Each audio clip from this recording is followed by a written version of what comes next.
Hello students, welcome to सिद्धांत scholar study point. I am Nandita Jain. आज हम इस वीडियो लेक्चर में पढ़ेंगे यूजीसी नेट जीआरएफ नेट का जो हमने सीरीज शुरू की हुई है भारतेंदु हरिश्चंद्र की। तो भारतेंदु हरिश्चंद्र के विषय में तो हमने 3 वीडियोज़ में सारा उनका साहित्य पढ़ लिया है कि उन्होंने क्या क्या लिखा है। इस 4th लेक्चर में हम पढ़ेंगे भारतेंदु मंडल। उनके मंडल में टोटल 7 कवि थे। एक तो वो खुद, दूसरे थे प्रताप नारायण मिश्र, 3rd हैं बालकृष्ण भट्ट, 4th हैं बद्री नारायण चौधरी प्रेमगन, ये प्रेमगन के नाम से ज़्यादा फेमस हैं। 5th है अंबिका दत्त व्यास, 6th राधा चरण गोस्वामी और 7th ठाकुर जगमोहन सिंह। तो भारतेंदु हरिश्चंद्र के बारे में हम पढ़ चुके हैं, बाकी सारे कवियों के बारे में पढ़ लेते हैं और साथ में ही इनकी रचनाओं के बारे में भी पढ़ लेंगे। तो इस वीडियो लेक्चर में हमारे 7 कवियों से कनेक्टेड जितने क्वेश्चन आ सकते हैं वो सारे कवर हो जाएंगे। तो भारतेंदु हिंदी साहित्य के जनक थे, ये हमें पता है। भारतेंदु हरिश्चंद्र स्वयं कवि ही नहीं थे, बल्कि वे उस समय के केंद्रीय ज्योति थे, जिसके चारों ओर अन्य कविगण बंधन मंडल बांधकर घुमा करते थे। साहित्य सर्जना के कार्य और मार्गदर्शन में साहित्यकारों की एक मंडली कार्यरत थी। उन्होंने कवियों को दान और भाव दोनों से प्रोत्साहित किया। साहित्यकारों की बहुमंडली हिंदी साहित्य के इतिहास में भारतेंदु मंडल के नाम से प्रसिद्ध है। इस मंडल में निम्नलिखित साहित्यकारों के नाम उल्लेखनीय हैं। सबसे पहले हम पढ़ लेते हैं प्रताप नारायण मिश्र के बारे में। और जो ये सीरियल से है ना, इसी सीरियल वाइज इनका आएगा कालक्रम वगैरह, तो आप इसको इसी सीरियल में याद कर लीजिएगा। पहले भारतेंदु हरिश्चंद्र, दूसरे हो गए प्रताप नारायण मिश्र। प्रताप नारायण मिश्र जी भारतेंदु मंडल के प्रसिद्ध कवि और निबंधकार थे। इनका जन्म उत्तर प्रदेश के उन्नाव जिला के बैजयपुर गांव में हुआ था। ये पैतृक व्यवसाय ज्योतिषी को छोड़कर साहित्य सेवा के कार्य में तत्पर हुए थे। ये स्वभाव के विनोद प्रिय थे और गूढ़ विषयों को भी हास्यपूर्ण बनाने में बहुत ही पटु थे। इनकी साहित्य रचना का क्षेत्र था कविता, निबंध और नाटक। तो इनके मन की लहरी, पुष्पावली, श्रृंगार विलास, लोकोक्ति, शतक आदि रचनाएं हैं। तो इन्होंने क्या किया है, क्या क्या लिखा है? मन की लहर, पुष्पावली, श्रृंगार विलास, लोकोक्ति, शतक, ये इनकी रचनाएं हैं। इनकी जो प्रताप लहरी है प्रतिनिधि कविताओं का संकलन है। तो प्रताप लहरी हो गई प्रतिनिधि कविताओं का संकलन। इनसे क्वेश्चन बनते जाएंगे, आप नोट करते चलिए। इनकी भाषा परिमार्जित ब्रजवासी ही रही। इनकी रचनाओं में जाति प्रेम और देश प्रेम की झांकी मिलती है। इन्होंने देश सेवा पर आंसू बहाने के अतिरिक्त बुढ़ापा, गौरक्षा, हर गंगा, हिंदुस्तान आदि विषयों पर भी कविताएं लिखी हैं। तो ये था प्रताप नारायण मिश्र और उनकी रचनाएं। ठीक है, तो इनकी रचनाएं फिर से देख लेते हैं एक बार। मन की लहर, पुष्पावली, श्रृंगार विलास, लोकोक्ति और प्रताप लहरी इनकी प्रतिनिधि कविताओं का संकलन है। जो मेन इम्पॉर्टेंट इनकी साहित्यिक संरचना है ये हमने पढ़ लिया। अब हम पढ़ते हैं बालकृष्ण भट्ट जी के बारे में।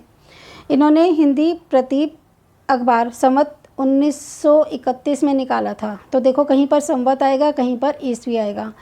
संवत है ना, वो ईस्वी से 47 ईयर्स ज़्यादा होता है। तो अगर संवत से अगर आपको ईस्वी निकालनी हो तो आप संवत में से 47 ईयर्स को माइनस करके ईस्वी में भी इसे कन्वर्ट कर सकते हो। तो इनके निबंध बहुत ही मनोरंजक निकलते थे तथा गंभीर अध्ययन और पांडित्य का परिचय मिलता था। इनके लेखों में शब्दों का अर्थ गांभीर्य अधिक था। इनका हास्य व्यंग मिश्र जी की अपेक्षा अधिक शिष्ट, संयत और साहित्यिक होता था। तो जैसे हमने पढ़ा, प्रताप नारायण मिश्र जी भी बहुत हास्य व्यंग किया करते थे, लेकिन इनका जो व्यंग होता था ना, मिश्र जी की अपेक्षा थोड़ा सा शिष्ट, संयत और साहित्यिक होता था। इन्होंने अपनी बोलचाल में की भाषा में शब्दों के साथ साथ ही मुहावरेदार भाषा का खूब प्रयोग किया। इनकी भाषा में उर्दू और अंग्रेजी के शब्दों का भी प्रयोग दिखाई पड़ता है। इसमें संस्कृत के उद्धरणों का भी यत्र तत्र समावेश होता रहा है। इनके वाक्य भी प्राय बड़े बड़े होते थे। इनकी भाषा में पूर्वी प्रयोग भी प्राय मिलते हैं।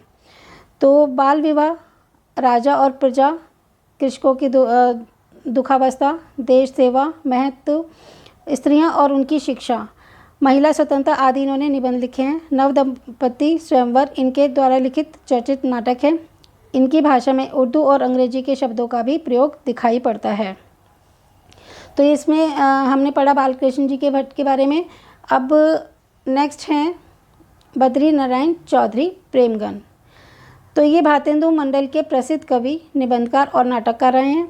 ये भाषा के महान शिल्पी हैं। इनकी भाषा में संस्कृत के तत्सम शब्दों का प्रयोग अधिक हुआ है। बोलचाल की भाषा में कुछ छुपते हुए शब्द लेकर ये आते थे और वाक्य इनके लंबे हुआ करते थे, लेकिन वो संतुलित थे।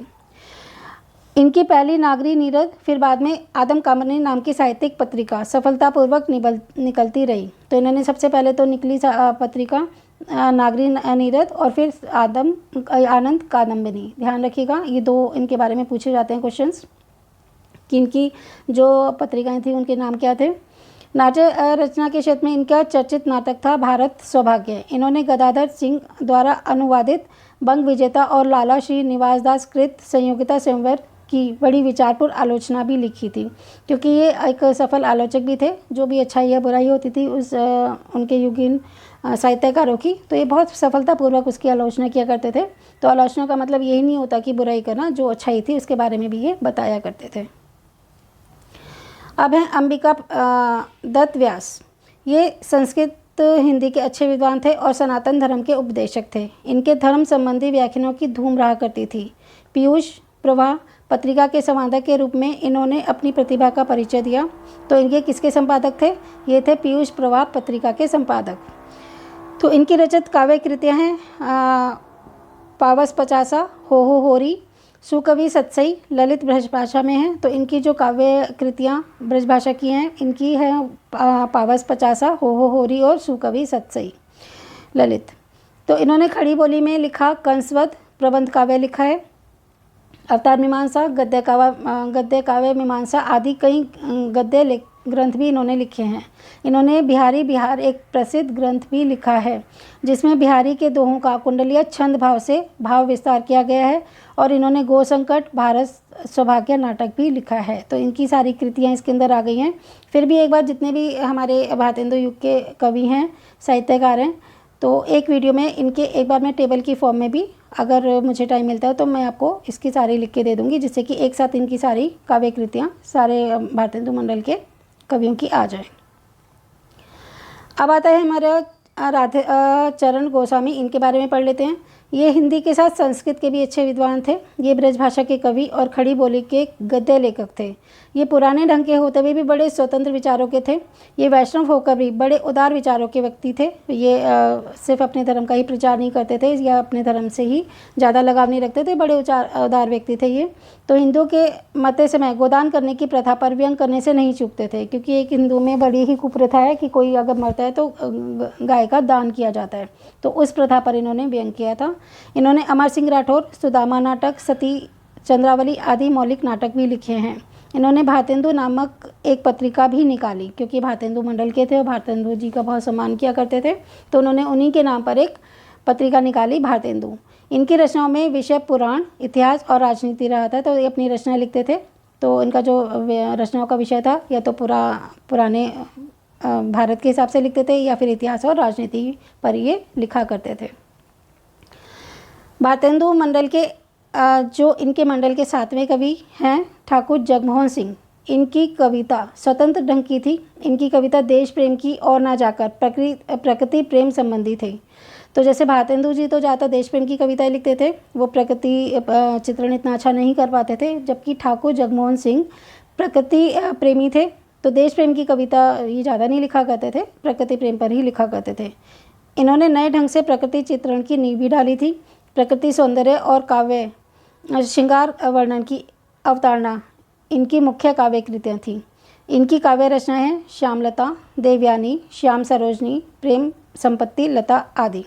तो श्यामा स्वपन द्वारा रचित एक चर्चित उपन्यास है। इनके द्वारा अनुदित यानी कि इन्होंने अनुवाद किया है किसका? ऋतु संहार और मेघदूत भी ब्रजभाषा की सरल कृतियाँ हैं। तो जो कालिदास जी के नाटक है ऋतु संहार और मेघदूत, उसका भी उन्होंने अनुवाद किया है। ठीक है, तो इसमें इतना ज़्यादा नहीं दे रखा। मैं इन जो भारतेंदु मंडल के जो कवि हैं इनकी जितनी भी काव्य कृतियाँ हैं उसको मैं एक टेबल की फॉर्म में हो सका तो इसकी वीडियो एक बनाकर आपके सामने पेश करूँगी। चलिए, तो इसमें हमने जो पढ़ा भारतेंदु मंडल के सिर्फ इतने ही कवि थे और इनसे कनेक्टेड रचनाएं हमने पढ़ ली हैं। अब ये हमारा पोर्शन हो गया है फिनिश। अब इससे संबंधित कुछ क्वेश्चंस जो इम्पोर्टेंट क्वेश्चंस लगेंगे वो हम अगली वीडियो में कंफर्म थोड़ा सा डिस्कस करेंगे। Thanks for watching.